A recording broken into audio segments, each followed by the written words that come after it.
Ok, chẳng dương thua cả config VPS rủi ro ấy, tọa bị dương tên dương thua cả config lỡ tọa bị config rủi ro cứ dương thua cả test là bong không cả pra VPS bỏ dương là dương bản tên tá dương config nắng pra cả đó. Ok, chẳng nhóm xôm cho mà can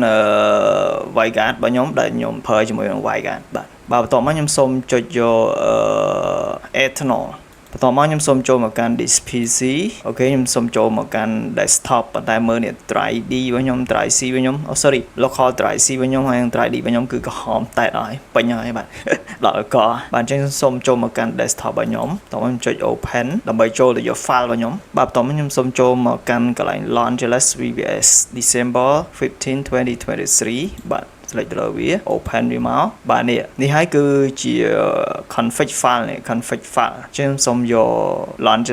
IP config បន្តមកចុចពាក្យថា open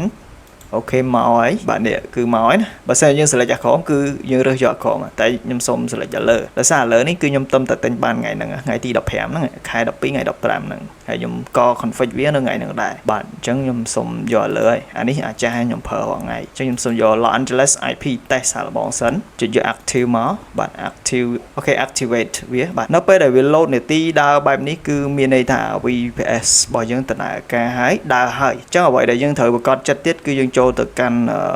ការ check មើល IP តើ IP វាចាប់ទៅ launchបានអត់អញ្ចឹងខ្ញុំសូមចូលមកកាន់កន្លែង IP check របស់ខ្ញុំដែលខ្ញុំបានរៀបចំទុកនេះបាទអញ្ចឹងខ្ញុំសូមធ្វើការបើក Chrome មួយហ្នឹងបាទ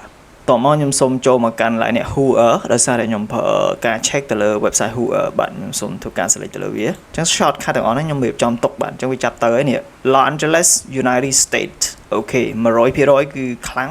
អូខេគឺចាប់បានពេញបប 100% បាទគឺ IP address របស់ខ្ញុំអញ្ចឹង VPS របស់ខ្ញុំគឺ Los Angeles United States អត់មានបោកអត់មានកុហកអីទេគឺការពិតតែម្ដងបាទអញ្ចឹងបើពុកម៉ែបងប្អូនមានតម្រូវការតទៅនឹងការ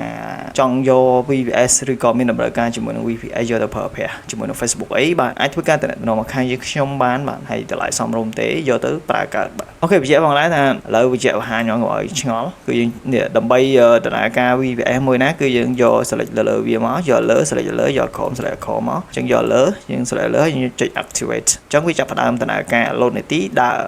អូខេតែបើសិនយើងចង់ឈប់ប្រើវាយើងចង់ផ្ដាច់វាគឺយើងយកនេះ deactivate ការចុចលើវាទៅអូខេខ្វែងចោលមករួចរាល់ហើយបាទអញ្ចឹងមានតែប៉ុណ្្នឹងទេបាទសូមអរគុណជួបខ្ញុំបាននៅវីដេអូក្រោយទៀត